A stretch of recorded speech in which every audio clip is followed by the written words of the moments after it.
Have you ever thought about starting your own business? Let's talk.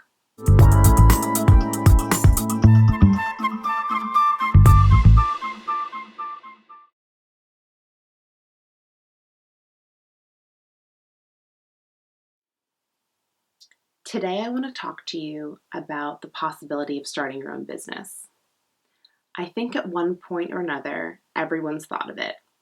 For some people, it's kind of a joke. You see something small and you say, oh, I can make an invention to fix it and I can become super rich and famous. And then you never think about it again.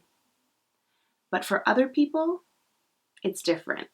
It's this nagging idea that lives in the back of your mind, and you see inspiration for it everywhere, and you think, I could do that. I could build a successful and profitable business. This video is for you. For a while now, I've been interviewing entrepreneurs and small business owners about what it takes to get started with your own business and what it takes to do their jobs. And much like life, I've come to the realization that everyone gets there on their own path. So I think that there's some people that think, we've heard the stories of, oh, ever since I was 5 years old, I ran a lemonade stand, and when I was 10, I was Girl Scout and sold Girl Scout cookies, and by the time I was 12, I had my own patented something or other.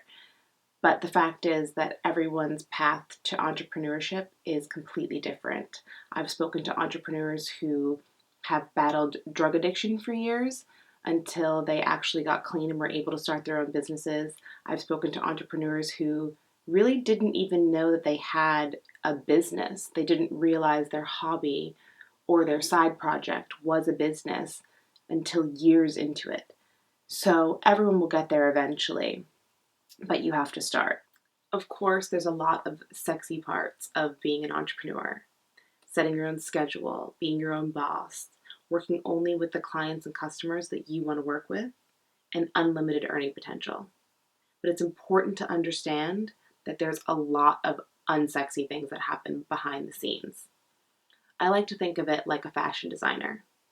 Everyone glamorizes the life of a fashion designer, flying around the world, presenting at Fashion Week, saying yes and no to this fabric swatch.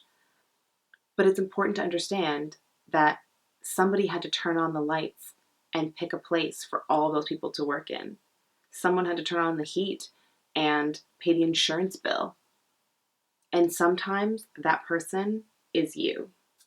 Are you resourceful? I think a lot of people get into entrepreneurship because they think they can do it all and they can do it better than everyone else. But the reality is, most of us can't do it all, and you need to be prepared to delegate.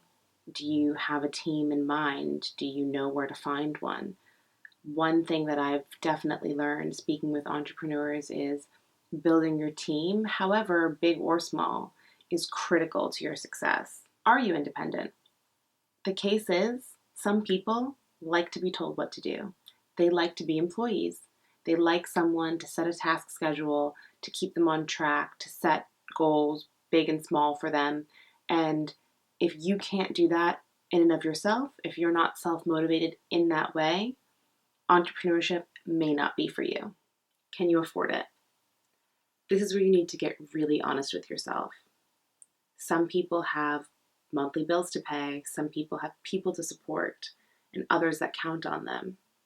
Would you be able to support yourself and anyone who depends on you in the time that it takes for your business to become profitable, which in most cases won't happen overnight?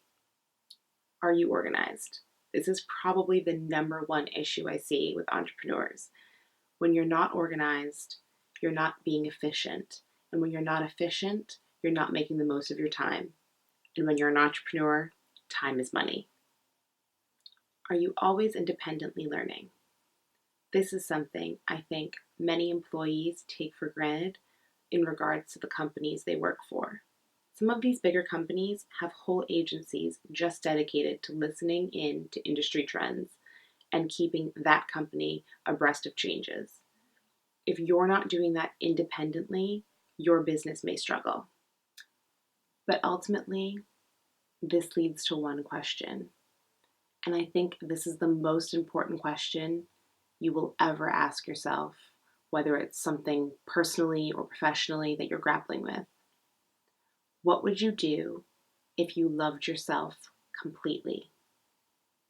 No fear of failure, no fear of ridicule.